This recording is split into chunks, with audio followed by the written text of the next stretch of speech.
गतिमान आवेश तथा चुंबकत्व भी है। ठीक है, आपके अगर मैं बात करूं भारतीय भवन बुक में, तो उसमें विद्युत धारा का चुंबकीय प्रभाव नाम भी दिया गया है। तो अदर अदर पब्लिकेशन में अदर नाम इसके मिल जाते हैं, इससे आपको घबराने की जरूरत नहीं है कि सब चैप्टर का नाम थोड़ा सा डिफरेंट है। तो ये जो भी लिखना था वो लिख गया। और गतिमान आवेश तथा चुंबकत्व भी, जैसे आगे मैंने चैप्टर का जो पीडीएफ है वो ऐसा ही है, गतिमान आवेश तथा चुंबकत्व चैप्टर 4। तो प्यारे बच्चों, हम लोग चैप्टर 4 है जिसमें विद्युत धारा से कैसे चुंबकीय क्षेत्र बनता है, इन सभी बातों के बारे में अध्ययन किया हुआ है। और अभी तक हम लोगों ने बायो-सेवर्ट नियम पढ़ा। बायो-सेवर्ट नियम का प्रयोग करें, सबसे पहले तो हम लोगों ने ऑस्टेड का प्रयोग पढ़ा था, ऑस्टेड का उपयोग पढ़ा था। ऑस्टेड सर ने किस प्रकार विद्युत धारा के निकट चुंबकीय क्षेत्र की व्याख्या की थी, उन सभी बातों के बारे में पढ़े थे। लेकिन अब हम लोग बायो-सेवर्ट के नियम के बारे में पढ़े और उनके सारे अनुप्रयोग पर डाले, 6 के 6 अनुप्रयोग पर डाले। और हम लोगों ने कल की क्लास में एक न्यूमेरिकल प्रॉब्लम भी सॉल्व की थी। आज भी समय मिलेगा तो न्यूमेरिकल प्रॉब्लम भी सॉल्व करेंगे। लेकिन उससे पहले आज जो हम लोगों को पढ़ना है वो है एम्पियर का परिपथीय नियम। अर्थात बायो-सेवर्ट नियम के बाद एम्पियर का परिपथीय नियम किस प्रकार का है, ये किन जगहों पर लागू होता है, उन सभी बातों के बारे में आज चर्चा होगी। और अपने आप में ये बहुत महत्वपूर्ण नियम है, जिसको पढ़ने के बाद आपको मजा भी आएगा। क्यों आया, क्या तरीका है, आज के इस वीडियो लेक्चर में सीखने वाले हैं, लेक्चर नंबर 8 में। तो सभी को स्वागत करता हूं, नमस्तुभ्यम, नमस्कार, जय श्री राम, राधे राधे, जय महाकाल। मैं आनंद अवस्थी आप सभी का तहे दिल से स्वागत करता हूं। आज की क्लास में प्यारे बच्चों हम सभी लोग एम्पियर के परिपथीय नियम को सीखेंगे। और मेरे साथ सभी बच्चे जुड़ चुके हैं। सर, नवादा में बारिश हो रहा है, हाँ कहीं कहीं बारिश का माहौल है, जैसे यहाँ भी बहुत तेज हवाएं चल रही है पटना में, और इसी वजह से लाइट भी कट जा रही है बीच बीच में। ठीक है, कोई दिक्कत नहीं है, वैसे आपका इन्वर्टर वगैरह लगा हुआ है, जिससे आपकी सारी क्लास अच्छे से हो जाएगी। ठीक है, बाकी कोई दिक्कत नहीं है, क्लास बढ़िया चल रही है भाई, आवाज वगैरह सब अच्छा आ रहा है, वीडियो क्वालिटी सब ठीक है। किसी की कोई दिक्कत हो तो बताइएगा। ओके, जय श्री राम सर, जय श्री राम, वेरी गुड। प्यारे बच्चों, हम लोग गतिमान आवेश तथा चुंबकत्व, जिसमें हम लोग बायो तथा सेवर्ट नियम को पढ़ चुके हैं। ठीक है, बायो-सेवर्ट नियम को पढ़ चुके हैं और इनके 6 अनुप्रयोग आप लोग अच्छे तरीके से सीख चुके हो। बायो-सेवर्ट नियम को आप लोगों ने अच्छे से सीखा और इनके 6 अनुप्रयोग जो मैंने आप सभी को सिखाए वो भी आप लोगों ने भली भांति पढ़ लिए हैं। 6 अनुप्रयोग प्यारे साथियों आप सभी ने अच्छे तरीके से सीख लिए हैं।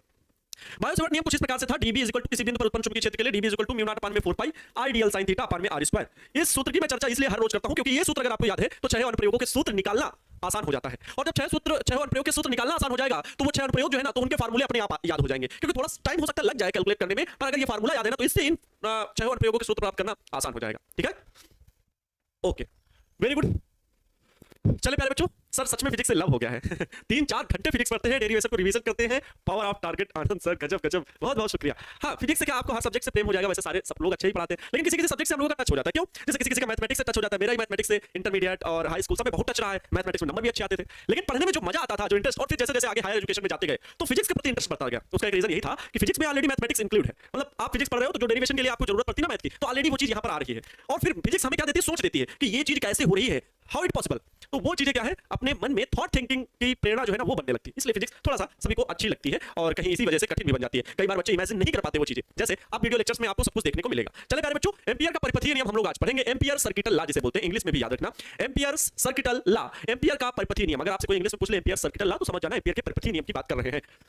तो प्यारे साथियों, ये है क्या, सबसे पहले मैं आपको बता दूं, जिस प्रकार, ध्यान से सुनना मेरी एक एक बात को, ध्यान से सुनेंगे। जिस प्रकार वैद्युत क्षेत्र के भीतर, प्यारे बच्चों देखो, वैद्युत क्षेत्र में वैद्युत क्षेत्र ज्ञात करने के लिए, सभी बच्चे याद करें, वैद्युत क्षेत्र ज्ञात करने के लिए, वैद्युत क्षेत्र को का मान ज्ञात करने के लिए हम लोग किसके नियम का उपयोग करते थे? पहला नियम किसका आया था? तो सभी बच्चों की आवाज यही आएगी कि सर हम लोगों ने जो इलेक्ट्रोस्टैटिक में सीखा था, पहला नियम जो सीखा, जिसके सहायता से शुरुआत हुई फिजिक्स की, 12th में शुरुआत हुई, तो पहला नियम जो पढ़े ना वो कूलाम चाचा का नियम पढ़े। कूलाम का नियम, बोलो क्या आप लोगों ने यही पढ़ा था? मैं आपको बेसिक से जोड़ रहा हूं, मेरी आदत है किसी नियम की शुरुआत हो तो उसके बेस तक आपको खींच के ले जाना, क्योंकि जब जड़ें मजबूत होती है ना तो बड़ी से बड़ी बिल्डिंग भी उस पे बनाई जा सकती है। जब जड़ें मजबूत हो ना तो पेड़ हजारों वर्षों तक जीवित रहता है। ये चीजें बरगद की आयु क्यों अधिक है वट वृक्ष की? क्योंकि उसकी जड़ें बहुत भीतर तक जाती है, बहुत मजबूत होती है। इसलिए प्यारे साथियों आपको ये याद रखना, जब आपका बेसिक मजबूत रहेगा ना तो बहुत लंबे समय तक बातें हमेशा दिमाग में बैठी रहती है। आप उसको रिवाइज करते हो तो फिर तो कभी भूलोगे नहीं पूरे जीवन भर। तो कूलाम का नियम हम लोग सीखे थे, बोलो कूलाम का नियम मतलब वैद्युत क्षेत्र को ज्ञात करने के लिए हम लोग कूलाम के नियम से वैद्युत क्षेत्र ज्ञात करते हैं। अरे सर कूलाम के नियम से दो आवेशों के बीच वैद्युत बल ज्ञात किया जाता है, कहां वैद्युत क्षेत्र ज्ञात किया जाता है? उठपटांग बात बता रहे हो, आप ही हमको सिखाएं। अरे बाबू, कूलाम का नियम तो हम लोग ये सीखे, क्या F is equal to small के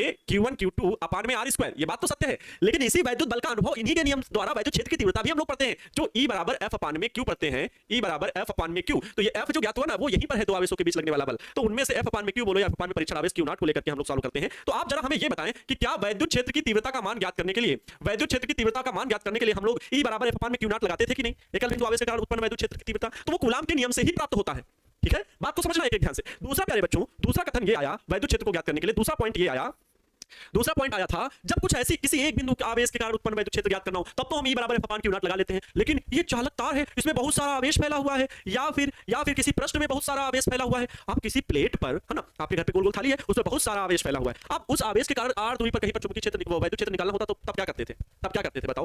कोई किसी गोले में कोई गेंद है, उसके ऊपर पूरे में वैद्युत आवेश फैला हुआ है। अब उस गोले से, उस गेंद से r दूरी पर वैद्युत क्षेत्र प्राप्त करना है तो क्या करते थे, उसके लिए हम लोग दूसरा नियम बनाए, क्योंकि वहां पर आवेश बहुत सारा हो गया। अब बहुत सारे आवेश में हम एक आवेश के कारण E बराबर F/P में एक आवेश के कारण तो नहीं निकाल पाएंगे, सैकड़ों लाखों आवेश हैं तो सबके कारण कैसे निकाल पाएंगे। इसलिए उस पूरे बंद पृष्ठ में जितना भी आवेश उपस्थित था उसके कारण हम लोग थोड़ी दूरी पर या उसके भीतर उत्पन्न वैद्युत क्षेत्र का मान ज्ञात कर लेते थे। इस नियम को किसने दिया था, तो वो दूसरा नियम आया था प्यारे साथियों, किसका, गॉस-सर का नियम। बोलो क्या इस बात से सहमत हो, गॉस का नियम। और गॉस-सर का नियम क्या कहता है, जिसे आप लोग गॉसियस लॉ बोलते हो। गॉस-सर का नियम कहता है किसी बंद पृष्ठ से गुजरने वाला कुल वैद्युत flux phi is equal to उसमें उपस्थित कुल आवेश, तो सिग्मा लगा दे रहे हैं, सिग्मा क्यू अपान में एप्सिलॉन नॉट, उसमें उपस्थित कुल आवेश का 1 अपान में एप्सिलॉन नॉट गुना होता है, उसमें उपस्थित कुल आवेश का 1 अपान में एप्सिलॉन नॉट गुना होता है। जहां पर वैद्युत फ्लक्स क्या है, तो phi is equal to EA। तो क्या सर हम यहां गॉस के नियम से वैद्युत फ्लक्स ज्ञात करते हैं क्या, नहीं, वैद्युत फ्लक्स किससे मिलकर के बना है, ये देखो वैद्युत क्षेत्र से मिलकर के बना है। ए क्या है, जिस पृष्ठ में फैला हुआ है, ठीक है, जिस पृष्ठ से बद्ध आपको वैद्युत क्षेत्र निकालना है उसका क्षेत्रफल है। तो यहां पर E आया कि नहीं आया, कुल मिला के हम यहां पर फाई की वैल्यू EA रख देंगे तो E की वैल्यू मिल जाएगी कि नहीं मिल जाएगी गॉस के नियम से, यस सर मिल जाएगी, बिल्कुल सही कथन है आपका। अब हम समझ गए सर। वैसे ही प्यारे बच्चों ध्यान से सुनना,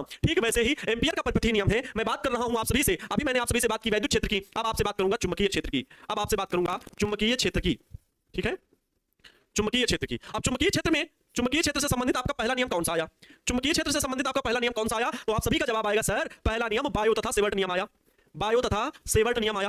देखो आप सारे चैप्टर आपके जुड़ते जा रहे हैं, ठीक है। सम्राट सौरव जी लिख रहे हैं physics is halwa, enjoy sir का जलवा, वाह। बायो सेवर्ट का नियम, ठीक है सर, ठीक है सर, हम लोगों का भी हो गया, ठीक है। तो बायो सेवर्ट नियम प्यारे बच्चों क्या है, बायो सेवर्ट का नियम क्या कहता है, बायो सेवर्ट का नियम कहता है कि dB is equal to mu naught upon में 4 pi I dl sine theta upon में r square, I dl sine theta upon में r स्क्वायर। ये किसी भी चालक में प्रवाहित धारा के कारण किसी बिंदु पर उत्पन्न चुंबकीय क्षेत्र का मान ज्ञात करने के लिए सूत्र होता है। लेकिन वहीं पर कहीं किसी परिपथ से पथ बहुत सी धारा हो जाए, हमें ऐसा परिपथ बन जाए, ऐसी सिचुएशन आ जाए जहां पर हम ये नियम ना लगा पाएंगे, जहां पर हम इसके कारण उत्पन्न चुंबकीय क्षेत्र नहीं ज्ञात कर पाएंगे, तो प्यारे बच्चों तब वहीं पर आएगा, जन्म हुआ है किसका, उसी प्रॉब्लम के सॉल्यूशन है प्यारे बच्चों एम्पियर का परिपथीय नियम। क्या है, एम्पियर का परिपथीय नियम। बात को समझ में आई, एम्पियर का परिपथीय नियम। अरे सर आप उतनी देर से एम्पियर का परिपथीय नियम ये बताया, अरे ये होता क्या है वो बताइए, अभी तो आप यहां तक पहुंचे। प्यारे बच्चों मैंने आपको क्या बताया, मेरा आपका उद्देश्य होता है कि प्रोसेस को समझो कि आखिर जरूरतें क्या पड़ी। मैंने कहा ना कब क्या क्यों कैसे, हमेशा आपसे यही बोलता हूं, इस चीज को है ना, इस चीज को आप क्या करो अपने अंदर उतारो, अपने लाइफ में अपने सब्जेक्ट को समझने के लिए चीजें फॉलो करो। कब क्या कैसे, तो भाई कूलाम नियम आया था, दिक्कतें हो रही थी तो गॉसर आए, गॉसर ने उसको सिंपल करके दे दिया, तब हम लोग किसी गोले में फैले आवेश के कारण किसी थोड़ी दूर पर चुंबकीय क्षेत्र वैद्युत क्षेत्र ज्ञात कर ले रहे हैं, किसी चालक में फैले आवेश के कारण थोड़ी दूर पर वैद्युत क्षेत्र ज्ञात कर ले रहे हैं, मतलब सिचुएशन अच्छी हो गई, प्रॉब्लम का सॉल्यूशन मिल गया। ठीक वैसे ही बायो सेवर्ट नियम में भी प्रॉब्लम ये है कि हम एक वैद्युत धारा आवेश आई जो है ये ज्ञात कर पा रहे हैं, ये ज्ञात कर रहे हैं कि केवल एक वैद्युत धारा प्रवाहित हो रही है। लेकिन अगर किसी परिपथ से बहुत सारी वैद्युत धारा हो तब क्या होगा, तो उसके लिए हमारे पास है एम्पियर का परिपथीय नियम। एम्पियर का परिपथीय नियम, अब थोड़ा सा सिंपल लॉजिक में समझ लेंगे कि एम्पियर का परिपथीय नियम होता क्या है। एम्पियर का परिपथीय नियम कहता है कि निर्वात में स्थित कोई भी बंद लूप हो, है ना, जैसे गॉस का नियम क्या था, किसी वैद्युत क्षेत्र के भीतर स्थित कोई ऐसा बंद पृष्ठ, निर्वात में स्थित ऐसा बंद पृष्ठ जिससे निकलने वाला कुल फ्लक्स उस पृष्ठ से बद्ध कुल आवेश का 1/ε0 गुना होता है। ये किसने कहा था, गॉसर ने। गॉसर ने कहा वैद्युत क्षेत्र में निर्वात में स्थित एक ऐसा बंद पृष्ठ जिससे निकलने वाला कुल वैद्युत फ्लक्स उसमें उपस्थित कुल आवेश का 1/ε0 गुना होता है, यही गॉस का नियम है। ठीक वैसे ही इसमें किसी निर्वात में स्थित किसी बंद लूप, ध्यान से सुनना, निर्वात में स्थित कोई बंद लूप, ये भी बंद पृष्ठ के लिए है, ध्यान से सुनना, तो बहुत कॉमन पॉइंट बता दे रहे, बहुत कॉमन पॉइंट, जो गॉस नियम है वो भी बंद पृष्ठ के लिए है, लूप के लिए है, ठीक है, बंद पृष्ठ बोलो या लूप बोलो, ये किसके लिए है प्यारे बच्चों, तो ये गॉस के नियम के लिए है। ठीक वैसे ही बंद पृष्ठ बोलो या लूप बोलो, ये प्यारे बच्चों ये भी कहां पर अप्लाई होगा, जब ऐसी स्थिति हो, मतलब लूप ही बनाना पड़ेगा, तो एम्पियर के परिपथीय नियम में ही लागू होगा। क्या ये चीज आपको समझ में आ गई। तो प्यारे बच्चों यहां पर एम्पियर का परिपथीय नियम होता है निर्वात में स्थित किसी बंद पृष्ठ के द्वारा चुंबकीय क्षेत्र जो उत्पन्न हो रहा है, तो निर्वात में स्थित किसी बंद लूप के द्वारा उत्पन्न चुंबकीय क्षेत्र का मान, चुंबकीय क्षेत्र के मान का रेखीय समाकलन बी चुंबकीय क्षेत्र है, इसका रेखीय समाकलन तो डीएल वेक्टर डॉट प्रोडक्ट लगा देंगे। ये चुंबकीय क्षेत्र का रेखीय समाकलन का मान, बंद पृष्ठ है तो यहां पर बंद ऐसे पृष्ठ बना देंगे, इसमें गोल गोल ऐसे बना देते हैं, तो ये बंद पृष्ठ का संकेत है। तो चुंबकीय क्षेत्र निर्वात में स्थित कोई भी बंद लूप के चुंबकीय क्षेत्र के मान का रेखीय समाकलन, रेखीय मतलब उस बंद लूप का एक सूक्ष्म खंड जिसकी लंबाई डीएल है, तो उसका रेखीय समाकलन उस पृष्ठ से बद्ध कुल धारा आई, उस पृष्ठ से बद्ध कुल धारा आई का म्यू नॉट गुना होता है, प्यारे साथियों यही होता है एम्पियर का परिपथीय नियम, यही होता है एम्पियर का परिपथीय नियम। क्या बात को समझ पाए, क्या थोड़ी बहुत बात अभी पकड़ पाए कि हाँ सर नियम कुछ समझ में आ रहा है, लेकिन जब तक आपको डेरिवेशन नहीं होगा तब तक आप नहीं समझ पाएंगे। सर कल का न्यूमेरिकल सुपर से ऊपर था, मतलब बहुत जबरदस्त था, आज भी आपको क्वेश्चन कराएंगे, ठीक है सर। क्लास होने के बाद आपकी बहुत याद आती है, ठीक है, हमें भी आप सबकी याद आती है। और किसी को कोई क्वेश्चन हो तो बताइए भाई। सर हम चैप्टर नहीं पढ़े हैं, चैप्टर नहीं पढ़े हो तो दिक्कत है, आपको चैप्टर पढ़ना पड़ेगा हर एक चीज को समझने के लिए। सर इंग्लिश हार्ड है, subject all subject easy but English hard, जब समझ में नहीं आती है कोई चीज तो हार्ड लगने लगता है, हमें भी इंग्लिश बहुत कठिन लगता था भैया, है ना, हमारे यहाँ आग लग गया सर। अरे आप लोग कोई और क्वेश्चन पूछ सकते हैं, कोई अगर इसमें डाउट रहेगा ही नहीं, मैं क्यों पूछ रहा हूँ सर, है ना, मैं क्यों पूछ रहा हूँ। ठीक है, ओके, चलते हैं।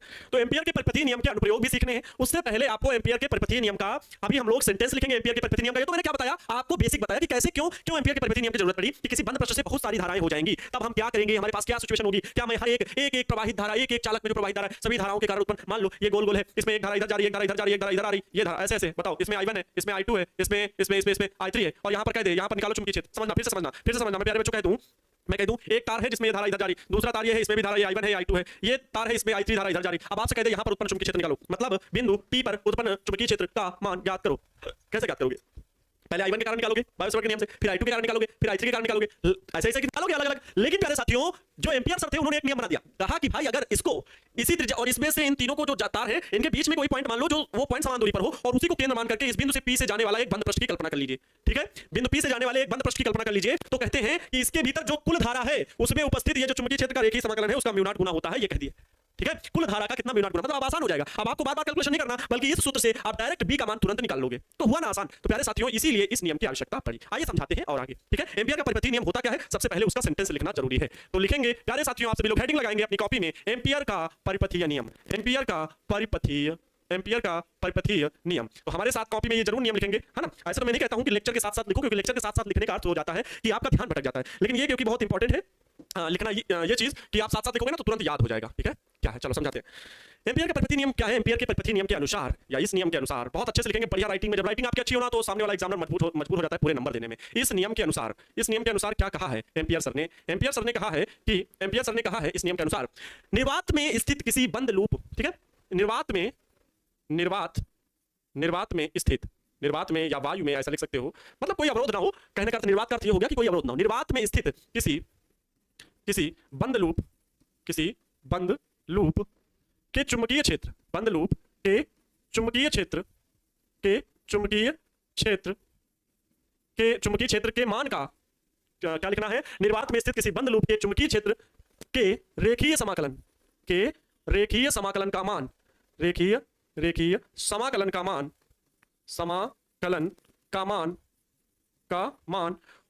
उस लूप से बद्ध या उस पृष्ठ से बद्ध कुल धारा का समाकलन का मान, उस लूप से बद्ध कुल धारा या उस लूप से बद्ध कुल धारा या प्रवाहित नेट धारा, दो शब्द मैंने यूज कर दिए, बद्ध कुल धारा या प्रवाहित नेट धारा का कितना गुना होता है, जोर से आवाज आनी चाहिए, म्यू नॉट गुना होता है। कितने गुना होता है, म्यू नॉट गुना होता है। चलो ये चीज अब याद कर लेंगे। इसका सेंटेंस का जो स्टेटमेंट है उसके आधार पर मैं लिखूंगा भी, फिर से एक बार स्टेटमेंट को आपके सामने दोहराऊंगा। निर्वात में स्थित किसी बंद लूप के चुंबकीय क्षेत्र के रेखीय समाकलन का मान उस लूप से बद्ध कुल धारा या प्रवाहित नेट धारा का म्यू नॉट गुना होता है। क्षमा करें सर, पीडीएफ से लिख लेंगे, कोई दिक्कत नहीं, अगर बाद में आप लिख लेते हैं तो बहुत अच्छा रहेगा। सर वेबर प्रति मीटर किसका मात्रक है, इसी में चुंबकीय क्षेत्र का मात्रक होगा, लेकिन वेबर जब पढ़ाएंगे चुंबकीय फ्लक्स तब आपको बताया जाएगा। आगे नहीं भागो बच्चा, है ना, ठीक है। चुंबकीय क्षेत्र का ही मात्रक होता है वेबर प्रति, लेकिन अब फिर आप पूछोगे वेबर क्या है, तो इसलिए वो जब आएगा वो चुंबकीय फ्लक्स के बारे में आपको बताया जाएगा, तब आपको वो चीजें समझा दी जाएंगी, वैसे ही चुंबकीय क्षेत्र निकाल सकते हो, है ना। जैसे विद्युत क्षेत्र का मात्रक E बराबर V/L वोल्ट प्रति मीटर, मैंने कब सिखाया आपको, विद्युत विभव में सिखाया। कहां सिखाया, विद्युत विभव में सिखाया। क्यों, क्योंकि एक तरीका जो है, जो प्रोसेस है वो जरूरी है। अब विद्युत क्षेत्र, अब ये सर बहुत सारे बच्चों के मन में डाउट बन जाएगा कि ये V कहां से आया विद्युत विभव, इसलिए विद्युत विभव वाले चैप्टर में तो ये तो पढ़ाई देंगे, ये तो सीख ही जाते हो। पहले चैप्टर में ये सीखते हो विद्युत क्षेत्र, दूसरे चैप्टर में विद्युत विभव। चलो तो ये म्यू नॉट गुना होता है, ठीक है, म्यू नॉट गुना होता है। चलो इसको लिख दो सांकेतिक भाषा में, तो किस प्रकार से लिखेंगे, तो समाकलन बद्ध चुंबकीय क्षेत्र का रेखीय समाकलन, तो वेक्टर लगा के, क्योंकि दोनों सदिश राशियां हैं, रेखीय समाकलन B.dl बराबर म्यू नॉट उसमें प्रवाहित कुल धारा I। ठीक है, अब यहां पर मैं नेट धारा I बोल रहा हूं, ठीक है। अब इसको आप सिग्मा I को मान लो कि सिग्मा I बराबर कितना, मैं I मान रहा हूं, बस ये चीजें यहां पर चाहो तो छोटा सा लिख लो सफिक्स में I नेट, ठीक है, कुल धारा। और इसी की वैल्यू प्यारे बच्चों, अगर ये dl सोचो डॉट प्रोडक्ट है, अदिश गुणनफल लिया जाता है, तो ये बनता है B.dl, अगर इनके बीच कोण बनता है तो B.dl cos थीटा बराबर म्यू I नेट। तो ये दोनों फार्मूले ही लिखे जाते हैं, किसके लिए, तो एम्पियर के परिपथीय नियम के लिए ये दोनों फार्मूले लिखे जाते हैं प्यारे बच्चों, आप दोनों को लिख सकते हैं, ठीक है।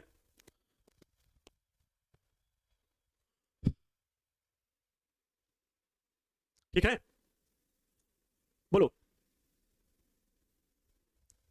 वेरी गुड, नहीं समझ में आया, यस सर, ठीक है, चलो अच्छा देखो, जिनको नहीं समझ में आया एक बार फिर से बता रहे हैं, स्टेटमेंट को फॉलो कीजिए और उसी अकॉर्डिंग के आपका जो रिप्रेजेंट करने का तरीका है, एम्पियर का परपति नियम, जो उनके लिखने का तरीका है वो क्या है, फिर से समझते हैं उनका कथन क्या था। एम्पियर सर का कथन क्या था, एम्पियर सर का कथन क्या है, एम्पियर का परपति नियम क्या है। तो प्यारे बच्चों, निर्वात में स्थित, कहीं भी, निर्वात मतलब हमारे खुले आसमान में कहीं भी स्थित, निर्वात में स्थित किसी बंद लूप, बंद लूप वो प्यारे बच्चों चतुर्भुज भी हो सकता है, वृत्तीय भी हो सकता है, त्रिभुजाकार भी हो सकता है, गोला भी हो सकता है, घना भी हो सकता है, ठीक है, वृत्त भी हो सकता है, तो सारी चीजें हो सकती हैं। तो निर्वात में स्थित किसी बंद लूप के चुंबकीय क्षेत्र के, चुंबकीय क्षेत्र मतलब बी का रेखीय समाकलन, रेखीय ये डीएल है, यही है डीएल, तो डीएल के डीएल पर आधारित समाकलन, रेखीय समाकलन, रेखीय समाकलन। तो प्यारे बच्चों रेखीय मतलब डीएल, सफिक्स में डी लगा हुआ मतलब अवकलनीय पार्ट है डीएल, तो इसका क्या रेखीय, तो तभी डीएल आया है। अगर कहता क्षेत्रफलीय समाकलन तो डीए होता, यहां पर डीएल मतलब रेखीय समाकलन। क्या कहा है, रेखीय समाकलन का मान, इस टोटल का मान उस लूप से बद्ध कुल धारा आई नेट का म्यू नॉट गुना होता है, म्यू नॉट से गुणा करा दिया, उतने गुना होता है। अब इसको आप लोगों को समझ में इसलिए कमा रहा है क्योंकि इसके डेरिवेशन नहीं हुआ है। चलो आइए डेरिवेशन करते हैं, क्योंकि समय भी हो रहा है भाई। इसका डेरिवेशन करते हैं, एम्पियर के परपथीय नियम की उपपत्ति करते हैं, ठीक है, उपपत्ति जिसे हम लोग इंग्लिश में डेरिवेशन बोलते हैं, ठीक है। आइए इस सूत्र को प्राप्त करते हैं कि एम्पियर सर ने जो कहा है क्या वाकई में वो सही है, और अगर सही है तो फिर ये डेरिवेशन हमारे लिए उपयोगी होगा, उनकी ये खोज हमारे लिए उपयोगी होगी। चलिए बात करते हैं। जिस प्रकार उन्होंने कहा, तो मैं मान लेता हूं प्यारे बच्चों, मैं मान लेता हूं कि मेरे पास एक अनंत लंबाई का धारावाही चालक है। ये लो, ये मेरे पास एक अनंत लंबाई का धारावाही चालक है, अनंत लंबाई का प्यारे बच्चों धारावाही चालक, अनंत लंबाई, बहुत दूर तक फैला हुआ है, बहुत दूर तक फैला हुआ है। ध्यान सुनिएगा, इसमें जो है आई एम्पियर की धारा प्रवाहित हो रही है, इस चालक में आई एम्पियर की धारा प्रवाहित हो रही है, ये अनंत लंबाई का है। इससे प्यारे साथियों, इससे स्मॉल आर दूरी पर कोई बिंदु पी है जहां पर चुंबकीय क्षेत्र का मान ज्ञात करना होता है। अगर ये चालक प्यारे बच्चों अनंत लंबाई का है और इस अनंत लंबाई के कारण इस बिंदु पी पर उत्पन्न चुंबकीय क्षेत्र ज्ञात करना हो, तो आप लोग इसका बहुत अच्छे से आंसर बता सकते हो, बहुत अच्छे से आंसर बता सकते हो, एकदम जबरदस्त तरीके से। बताओ, यहां से आप इसका बता सकते हो कि उत्पन्न चुंबकीय क्षेत्र का मान क्या होगा। लेकिन प्यारे बच्चों, मैं यहां पर एम्पियर का परपथीय नियम क्या कहता है, एम्पियर के परपथीय नियम जो है वो हमेशा कहते हैं, जैसे कूलाम के नियम के बाद जो गॉस का नियम आया था, तो गॉस सर कहते थे एक बंद काल्पनिक पृष्ठ की कल्पना करो जिसे गॉसियन पृष्ठ कहेंगे, ठीक वैसे ही एम्पियर सर कहते हैं एक बंद पृष्ठ बनाओ। अभी हम यहां एम्पियर का नियम नहीं लगा सकते जब तक बंद पृष्ठ ना हो, तो जितनी दूरी पर ज्ञात करना है, मान लो ये चालक है अनंत लंबाई का, मान लो कल्पना कर सकते हो ये चालक है अनंत लंबाई का, अब इसमें धारा प्रवाहित कर रहे हैं, ठीक है, इसमें धारा प्रवाहित हो रही है। अब इससे आर दूरी पर कहीं ज्ञात करना, जिस जगह पर ज्ञात करना है ना, उसी दूरी को लेकर के एक वृत्त खींच दीजिए, उसी दूरी को लेकर के एक वृत्त खींच दीजिए, ये कहते हैं एम्पियर सर। कैसे सीधे सीधे ना ज्ञात करो, बल्कि उसी दूरी को लेकर के एक वृत्त खींच दो। चलो भाई ऐसा ही कर लेते हैं, जैसा इन्होंने कहा हम लोग वैसा कर लेते हैं। ये लो, एक वृत्त खींच लिए, एक वृत्त खींच लिए। अब इस वृत्त के, अब या जो वृत्त होगा ना, इतनी दूरी पे वृत्त के किसी भी बिंदु पर उत्पन्न चुंबकीय क्षेत्र का मान बराबर होगा। भाई ये तार है, इससे चाहे इतनी दूरी पर चलो, फिर वही दूरी सभी जगह गोल गोल घूमो, तो हर जगह पर चुंबकीय क्षेत्र बराबर होगा, क्योंकि दूरी सभी जगह से समान है। वृत्त की केंद्र से कोई अच्छा जाएगा तो उससे बराबर दूरी पर चुंबकीय क्षेत्र तो बराबर ही होगा। अर्थात मान लो इस बिंदु पर आप चुंबकीय क्षेत्र बी है, इस बिंदु पर चुंबकीय क्षेत्र बी है, चुंबकीय क्षेत्र की दिशा किधर होगी भाई। अब देखो चुंबकीय क्षेत्र चालक में अगर धारा ऊपर की ओर है, अंगूठे को धारा की दिशा में रखो, उंगलियों को जिस दिशा में चुंबकीय क्षेत्र ज्ञात करना है वहां घुमाओ। अब देखो चार दिशा घुमाओ, ऐसे ऐसे घुमाते जाओगे हाथ, अर्थात चुंबकीय क्षेत्र की दिशा ऐसे ऐसे गोल गोल रहेगी। चुंबकीय क्षेत्र की दिशा कैसे रहेगी, ऐसे ऐसे गोल गोल रहेगी। तो चुंबकीय क्षेत्र की दिशा अगर यहां आपको प्राप्त करनी है तो इस जगह पर, तो स्पर्शरेखा खींच दो, इस बिंदु के लिए स्पर्शरेखा खींचेंगे, इधर जाएगा, ठीक। और यहीं पर प्यारे बच्चों, अगर वो मैं छोटा सा पार्ट डीएल लूं, तो डीएल वेक्टर की भी दिशा इधर ही होगी, चुंबकीय क्षेत्र की भी दिशा इधर, डीएल वेक्टर की भी दिशा इधर, चुंबकीय क्षेत्र की भी दिशा उधर हो जाएगी और डीएल वेक्टर की भी दिशा इधर ही हो जाएगी। इधर ही प्यारे बच्चों वेक्टर बी की भी दिशा होगी, इधर ही जो हमने परपथीय के लिए नियम के लिए एक बंद एम्पियर लूप की कल्पना की है, उसके किसी भी छोटे भाग का डीएल का जो दिशा होगी वो भी चुंबकीय क्षेत्र की दिशा में ही रहेगी। स्पर्श रेखा खींचेंगे तो अब आप कहेंगे सर उसको तो विपरीत दिशा में खींच सकते हैं, तो ये तो हम विरोधाभास कर रहे हैं, उसकी दिशा में थोड़ी, हमें जिस दिशा में धारा गई है उस दिशा में चुंबकीय क्षेत्र ले रहे हैं, तो उसका जो छोटा पार्ट खंड लेंगे ना उस परिधि का, तो वो भी चुंबकीय क्षेत्र की दिशा में ही लेंगे। इस आधार पर प्यारे बच्चों थोड़ी सी मैं बात लिखना चाहूंगा कि माना एम्पियर का परपथीय नियम प्रूफ करें, ध्यान सुनना। माना एक अनंत लंबाई का धारावाही चालक है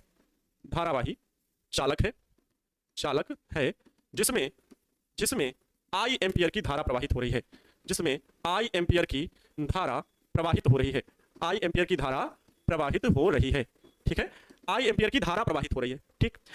चालक से, ठीक है, चालक से, क्योंकि हमें क्या निकालना है, एम्पियर का परपथीय नियम लगाना है, तो चालक से स्मॉल आर दूरी पर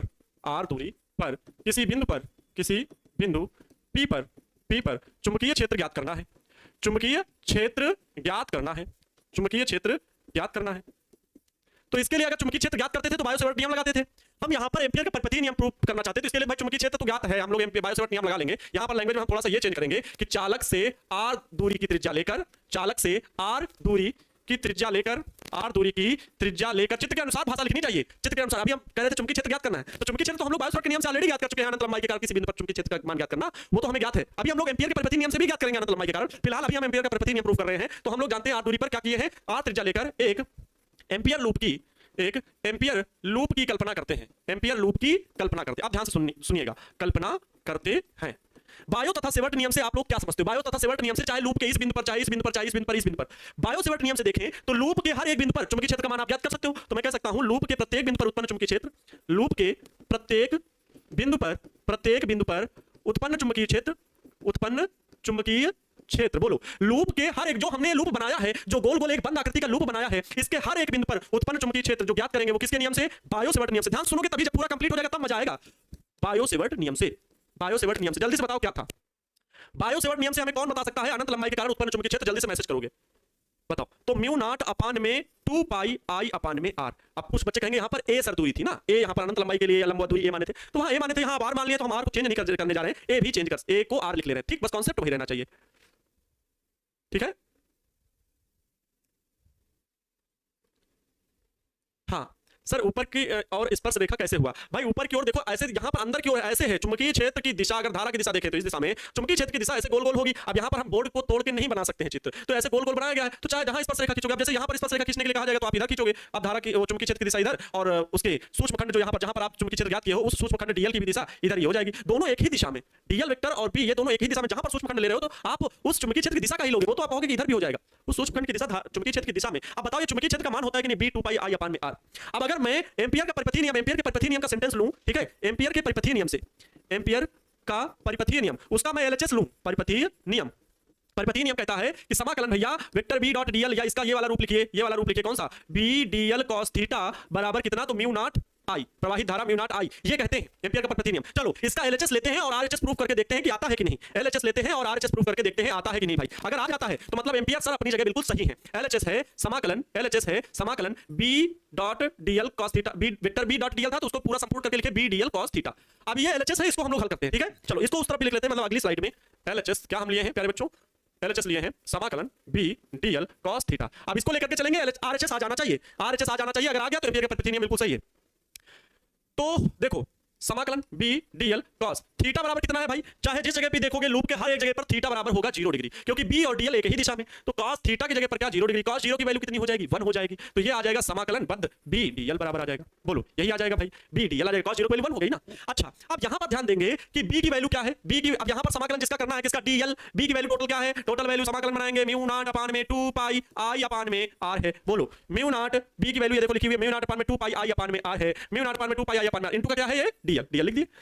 अब देखो dl मतलब l के सापेक्ष समाकलन, यहां l कहीं भी नहीं है तो ये सारा कांस्टेंट पद होगा, बाहर आ जाएगा। तो आ जाएगा बाहर म्यू नॉट अपान में 2 पाई i अपान में r, बाहर आ जाएगा, समाकलन में बचेगा dl। अब जरा देखो चित्र में ध्यान से देखो कि dl किसका पार्ट है? dl इस वृत्त की परिधि का एक छोटा सा हिस्सा है, एक छोटा सा सूक्ष्म खंड है dl। लेकिन वहीं पर सूक्ष्म खंड dl का अगर समाकलन कर दिया जाए, समाकलन बड़े मान को ज्ञात करने के लिए किया जाता है, अर्थात समाकलन से यह स्पष्ट हो रहा है dl जिस भाग का, जिस भी इस चित्र का एक सूक्ष्म खंड है, जिस भी आकृति का यह सूक्ष्म खंड है, उसकी संपूर्ण आकृति के बराबर होगा। तो प्यारे बच्चों ये dl वृत्त की परिधि का एक सूक्ष्म खंड है, तो इसका पूरा मान क्या होगा? तो वृत्त की परिधि होती है 2 पाई r। क्या होती है? 2 पाई r। तो समाकलन dl बराबर होगा 2 पाई r, अर्थात प्यारे बच्चों यहां पर हम रखेंगे म्यू नॉट अपान में 2 पाई i अपान में r, इस टोटल की वैल्यू हो जाएगी 2 पाई r। क्या से क्या बर्बाद हुआ? तो 2 पाई r बर्बाद हो गया, बचा क्या प्यारे बच्चों? तो mu naught i, mu naught i। हम लोग लेके क्या चले थे? एलएचएस लेके चले थे, समाकलन b dl cos थीटा लेकर के चले थे और म्यू नॉट i प्रूफ कर दिए, अर्थात बराबर में आरएचएस हम लोगों ने प्राप्त कर लिया। इस आधार पर सिद्ध होता है कि एम्पियर का परिपथीय नियम बिल्कुल अपनी जगह पर सही है। यहां पर आप ये चीज जरूर लिख देंगे कि यहां पर प्यारे बच्चों,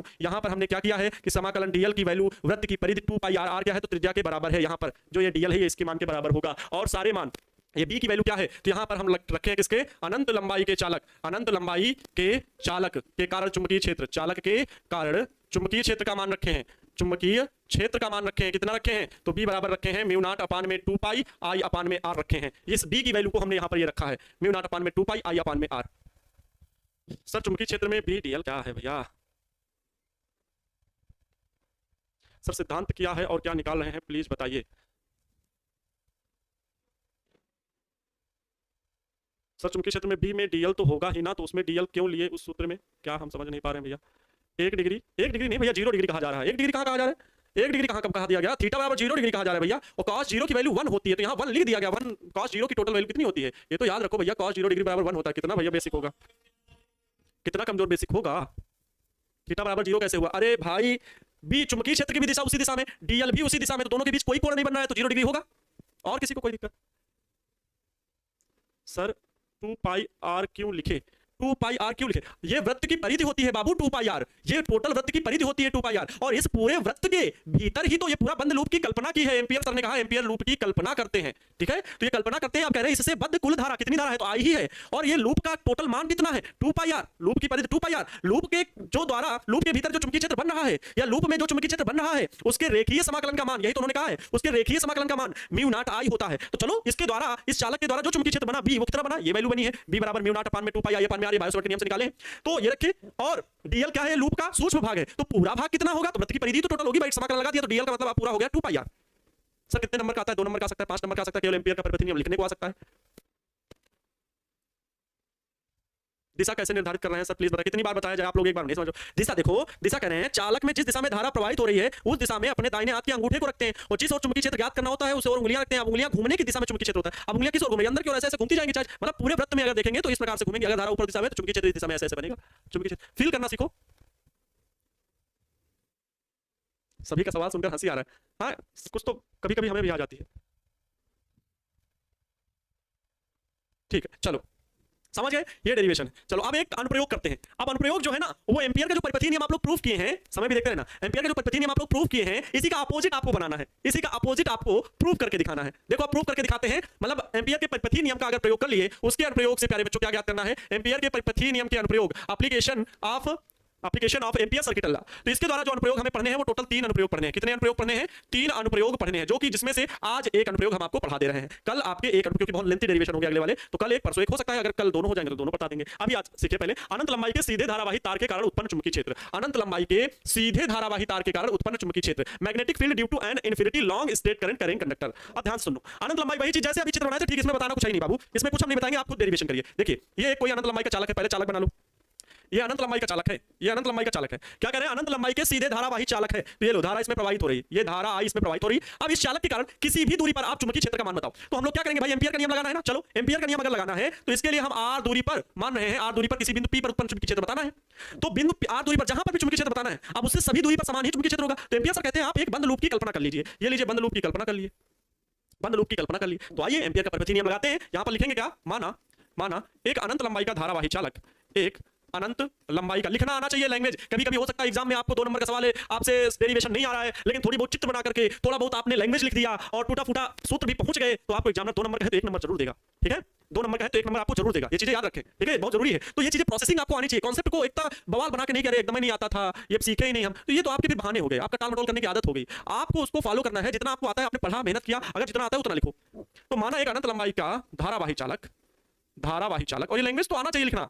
लैंग्वेज कोई रटी नहीं जाती है, लैंग्वेज नहीं रटी जाती। चित्र बनाओ, कॉन्सेप्ट पकड़ो और लिख दो लैंग्वेज। माना एक अनंत लंबाई का धारावाही चालक जिसमें आई एम्पियर की धारा प्रवाहित हो रही है, आई एम्पियर की धारा प्रवाहित हो रही है।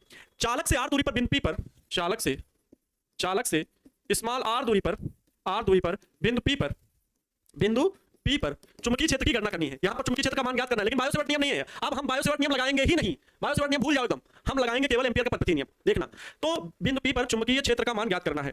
चुंबकीय क्षेत्र का मान है ट्विस्ट, देखो उस सूत्र से भी ज्ञात करके आपको दिखा देंगे। चुंबकीय क्षेत्र का मान ज्ञात करना है, तो ज्ञात करना है, लेकिन उसके लिए एम्पियर सर ने क्या कहा है? जहां पर भी चुंबकीय क्षेत्र का मान ज्ञात करना है, उससे होकर जाने वाले और उसके भीतर धारा, मतलब भाई देखो धारा ऐसे जा रही तो उसी को केंद्र मान लो, और जितनी दूरी पर चुंबकीय क्षेत्र ज्ञात करना है उसी को लेकर के एक बंद लूप की कल्पना कर लो। ये एम्पियर सर कहते हैं। तो हमने क्या किया? बिंदु पी से जाने वाले, इसलिए यहां पर चुंबकीय क्षेत्र का मान ज्ञात करना है, तो एम्पियर सर का अब आगे काम कहता है कि बिंदु पी से होकर जाने वाले एक एम्पियर लूप की कल्पना करते हैं। लेकिन अब एम्पियर लूप कह दो सर, इधर बना दो गोल गोल, इधर ऐसे बना दो, है ना? कहते इधर बना दो, नहीं, जहां इस लूप से वो धारा बद्ध होनी चाहिए, इस लूप के भीतर वह धारा होनी चाहिए। लूप से बद्ध का मतलब है लूप के भीतर वह धारा होनी चाहिए, जिसके कारण आप उसी लूप की परिधि पर आप चुंबकीय क्षेत्र ज्ञात करो। तो अंदर हो ये चालक इस लूप के अंदर होना चाहिए, ठीक है, अंदर होना चाहिए इस प्रकार से। तो यहां पर मैं क्या लिखूंगा? मैंने क्या कहा? बिंदु पी पर चुंबकीय क्षेत्र का मान ज्ञात करना है। इसके लिए बिंदु पी से जाने वाले स्मॉल आर त्रिज्या के लूप की एम्पियर लूप की कल्पना करते हैं। एम्पियर लूप की कल्पना करते हैं। ये देखो, अब भाई एम्पियर नियम लगाना है तो एम्पियर लूप बनाना पड़ेगा। अब एम्पियर का लूप नियम क्या कहता है? कहते हैं समाकलन बी डीएल कॉस थीटा बराबर कितना, म्यू नॉट आई। अब अगर वृत्तीय खंड है तो कहीं पर भी आर त्रिज्या पर लेना, यहां पर मान लो कि निकाल लो, तो यही का एक सूक्ष्म खंड क्या लोगे, डीएल लोगे। अब डीएल वेक्टर की दिशा, जिस दिशा में धारा, जिस दिशा में चुंबकीय क्षेत्र, अब चुंबकीय क्षेत्र किस दिशा में बनेगा, ध्यान समझना, वही धारा की दिशा ऊपर, तो अंगूठे को धारा की दिशा में दाएं हाथ के हथेली का नियम, अगर पूरे लेक्चर नहीं देखे हो तो नहीं समझ पाओगे, मैंने पीछे बताया है धारा की दिशा ज्ञात करने का दाएं हाथ के हथेली का नियम, दक्षिणावर्ती पेंच का नियम, वो अभी लिखवाए भी जाएंगे। लेकिन उससे पहले आप ये समझ लो कि क्योंकि ये चीजें याद रखने वाली, ये रखने वाली तो नहीं कि धारा के लिखने वाला नियम वो पूछा नहीं जाएगा आपसे, आपसे ये ज्ञात करने है तो जगह जगह पर यूज हो रहा है, तो डेली याद रखो, अंगूठे को धारा की दिशा में, उंगलियां उस ओर जहां पर चुंबकीय क्षेत्र ज्ञात करना है तो उंगलियां किस ओर, अंदर की ओर। आप कहेंगे सर अंदर की ओर मतलब आप ऊपर की ओर बना रहे हैं, भाई ये बोर्ड है, अब फील करो, अंगूठा धारा की दिशा में, अब उंगलियां ऐसे घूमेंगी, लूप ऐसे गोल गोल बना हुआ है, लूप ऐसे गोल गोल बना हुआ है, लेकिन अब वो चित्र में तो ऊपर नीचे तो नहीं गई, तो ये डीएल इस दिशा में और चुंबकीय क्षेत्र भी इसी दिशा में ही होगा। दोनों के बीच थीटा बराबर कितना, तो 0 डिग्री होगा। अब ध्यान से सुनेंगे, यहां पर यही चीज अब आगे लिख रहे हैं भाई, क्योंकि आगे डेरिवेशन करेंगे तो समाकलन बी डीएल कॉस थीटा कितना, 0 डिग्री बराबर कितना, म्यू नॉट आई। बताओ क्या यहां पर कहीं पर भी अभी मैंने एम्पियर नियम लगाया है? नहीं लगाया ना, कहीं पर एम्पियर नियम, वो सॉरी क्या बोल जा रहे हैं, जो नियम लगा रहे हैं वही बोले, आनंद सर आपका कहां है दिमाग आपका, अरे थोड़ा कंफ्यूज हो गया। क्या मैं बायो सेवर्ट नियम लगा रहा हूं, बायो सेवर्ट नियम लगा रहा हूं, नहीं लगा रहा हूं ना, एम्पियर प्रति नियम लगा रहा हूं, कहीं पर भी बायो सेवर्ट नियम आपको यूज नहीं करना है।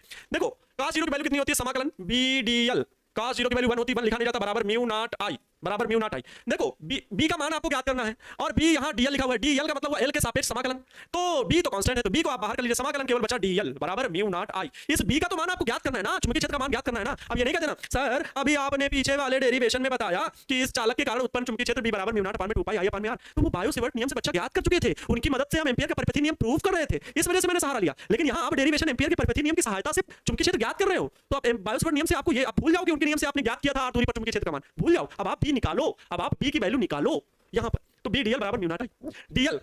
अब बताओ यहीं पर वो बात आ गई, अब ये डीएल चाहे यहां का हो, चाहे यहां का हो, चाहे यहां का हो, चाहे यहां का हो, ये डीएल बहुत सारे छोटे छोटे पार्ट हैं, कहीं भी ले सकते हो, कहीं भी ले सकते हो, कोई दिक्कत नहीं। इस पूरे वृत्ति गोल गोल जो आपने कल्पना की है कहीं भी ले सकते हो, लेकिन उस पूरे डीएल का जब समाकलन किया जाएगा, छोटे छोटे डीएल का अगर समाकलन करने का मतलब है डीएल जिस भी आकृति का छोटा भाग है उस पूरी आकृति की लंबाई कितनी, तो वो पूरा वृत्त है ना, पूरी आकृति की लंबाई कितनी होगी, मतलब समाकलन जो डीएल है उसकी पूरी लंबाई कितनी, 2 पाई, त्रिज्या कितनी स्मॉल, तो वृत्त की परिधि होती है ना, ये वृत्त की परिधि होती है 2 पाई आर, इतना याद रखो। तो यहां पर प्यारे साथियों क्या हो जाएगा, b इंटू टोटल डीएल की वैल्यू 2 पाई आर बराबर कितना, म्यू नॉट आई। अब देखो 2 पाई आर उधर भेज दो तो b बराबर मिलेगा म्यू नॉट अपान में 2 पाई आर मिलेगा, आर इधर लिखो ऊपर आई लिख दो, ये हो गया। बताओ ये अनंत लंबाई के कारण उत्पन्न चुंबकीय क्षेत्र का मान हुआ कि नहीं हुआ, इतने टेस्ला बोलो हुआ कि नहीं हुआ। क्या अनंत लंबाई के कारण, अनंत लंबाई के धारावाही चालक के कारण उत्पन्न चुंबकीय क्षेत्र का मान जो बायो सेवर्ट के नियम से जैसे ज्ञात किए थे, ठीक वैसे ही क्या आपने एम्पियर का परिपथी नियम लगा करके उतना ही मान प्राप्त किया कि नहीं, उतना ही मान आया कि नहीं? आप सभी का जवाब आएगा यस सर, उतना ही मान प्राप्त हुआ। ठीक है, उतना ही मान प्राप्त हुआ। सर रेडियस ए ले सकते हैं, बिल्कुल ले सकते हैं, बस ये फिर सूत्र में भी ए रख करके याद रखना, आपको कभी दिक्कत नहीं होगी। ठीक है, सूत्र में यहां त्रिज्या में ए लेकर के हल करना तो कभी आपसे गलत नहीं होगा। ठीक है सर, संट क्या होता है? संट अल्प परिमाण का प्रतिरोध होता है। आप अगले चैप्टर अभी मतलब इसके बाद आएंगी जब हम लोग वोल्ट मीटर अमीटर पढ़ेंगे, वहां की बात है ना। आप यहाँ इंटरव्यू लेने आए हैं क्या? मतलब सही बात किसी ने भी लिखी थी कि हमें हंसी आ रही है क्वेश्चन पढ़ के, अब नहीं पढ़ेंगे तो क्या क्वेश्चन नहीं पढ़ते। ठीक है, चलो इस लेक्चर को जिसको भी ना समझ में अगर थोड़ी बहुत दिक्कत है तो दोबारा भी देख सकते हो, क्योंकि टाइम हो चुका है और इसके बाद अब 11वीं की क्लास को भी पढ़ाना है हमें। तो आज की क्लास में इतना ही, आप लोग इनको फिर दोबारा देख लीजिएगा, जो भी चीजें आज मैंने पढ़ाई है प्यारे बच्चों, जो पढ़ाई है आप लोग थोड़ा सा डेडिकेट होकर के देख लेना, समझ लेना, जरूर आपको समझ में आ जाएगा भाई, इतना कठिन नहीं था। बायो सेवर्ट नियम तो याद है, मैंने बताया आपको कूलाम्ब का नियम जिस प्रकार था वैसे गॉस का नियम आया, कुछ दिक्कतें थी जिससे एक एक करके हम आवेश के कारण उत्पन्न वैद्युत क्षेत्र ज्ञात करते थे, लेकिन यहाँ पर गॉस सर ने कहा कि अगर पूरे बहुत सारे आवेश है तो उसके कारण कैसे हम चुंबकीय वैद्युत क्षेत्र ज्ञात कर सकते हैं। ठीक वैसे चुंबकीय क्षेत्र बायो सेवर्ट नियम से एक धारा के कारण उत्पन्न चुंबकीय क्षेत्र ज्ञात कर सकते हैं, लेकिन बहुत सारी करंट फ्लो हो रही हो तब हम उस प्रश्न से बंद कैसे निकालेंगे, तो इसके लिए एम्पियर का परिपथी नियम आता है। तो एम्पियर का परिपथी नियम है क्या, उसका सेंटेंस लिखा और ये सांकेतिक रूप में इस प्रकार से लिखते हैं, इसको डेरिवेशन किया गया, उत्पत्ति इसकी की गई, आपने देखा जिस प्रकार से किया गया, ये आपने एलएचएस बराबर एलएचएस प्रूव किया। इसके बाद एम्पियर के परिपथी नियम का प्रयोग जो टोटल हम लोगों को 3 पढ़ने हैं, जिसमें से आज हम लोगों ने पहला किया है, ये आज किया है। ठीक है, ये आज हम लोग पढ़े हैं टुडे। ये क्या था, अनंत लंबाई के सीधे धारावाही चालक के कारण उत्पन्न चुंबकीय क्षेत्र का मान, जिसके आपको फिगर अच्छे से समझ में आ गया होगा। तो आज की क्लास से विदा लेते हैं प्यारे साथियों, ऐसे ही आप सभी को प्यार और सपोर्ट बनाए रखना है। मिलते हैं कल की क्लास में इसी जोश ऊर्जा और जुनून के साथ, तब तक खुश रहें, मस्त रहें और दूसरों को भी खुश रखने का पूरा प्रयास करें। जय हिंद एवरीवन, वंदे मातरम।